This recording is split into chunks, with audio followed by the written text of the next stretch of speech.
we are in the part 2 of our wedding day yesterday. Ako yawan. So na din direpita rin sa Jeg Tower. Liyo ko nun sa kuan. Liyo sa nga hotel ang gingon eh. Basta namin sa kuan kinlasan nga floor 22 floor. So ali ay namin sa kuan din no indot lang view dis babaw eh.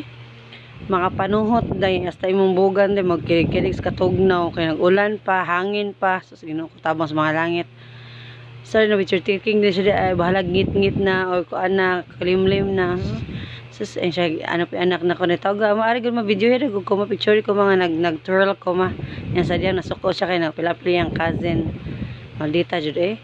So siya ganahan siya ko endot di lang flower girl nga gown. Kay with kuan pa bukad-bukad ba. So mga din nakasulod na daymi sa kadugay panahon ng pinaabot kay pataliksikan ni sa gawas kay nag-ulan-ulan man na sa gawas. Mo na mabtan jud taligsik. So nakasulod dimi sa venue, diyan amo gitanong ang pangalan mo sa gawas day kung unsa mi nga table kay sila diri pag-organize man nila diri kay gibay name man nila no. So dapat para kanang bay kaliwat mo, balik kaliwat ko para dili magkagubot ba. So gibay name nila dito nakatatak dito sa gawas. So makakabaw nakaasa ka nga table. So aris sa kuno introducing sa mga groom parents, sa bride's parents. Mo din akong ayaan din nga pinakagwapa di ay. So secondly mo din ang maman sa bride ni Claret ug iyang brother. So sugod na di ang kuano kay ano nagdadali na sa andi kino late na bud gamay gud nya mo ang mga tao gipanggutom na ba mga about 7 PM naman siguro ni.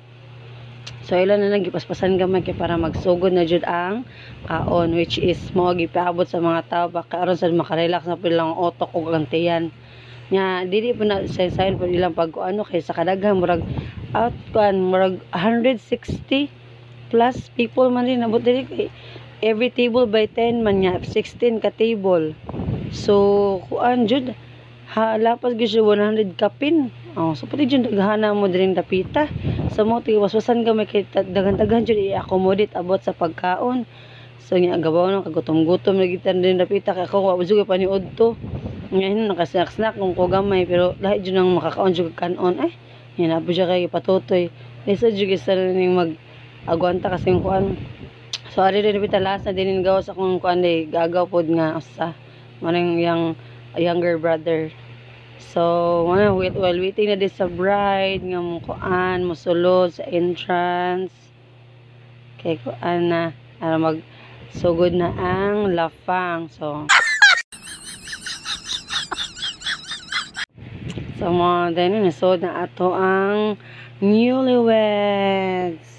Wow! Yes, as you can see, no, happy juga atong newlyweds, no. Ikaw ay di mo happy nga human na ang imong kasal sa mga panahon nga imong giandaman, sa mga panahon nga imong gigapuyan. Naabot na gid sa point nga na human na gid no nga happy na gid na sila nang officially nga makuan silang wedding ba. So di lali mo magkuan og wedding, uy tanan kay mong kahagog, kakuan, kakapoy. Naagid mag-abot na no, pero at least after na lang sa wedding nakita jud mo ang kalipay.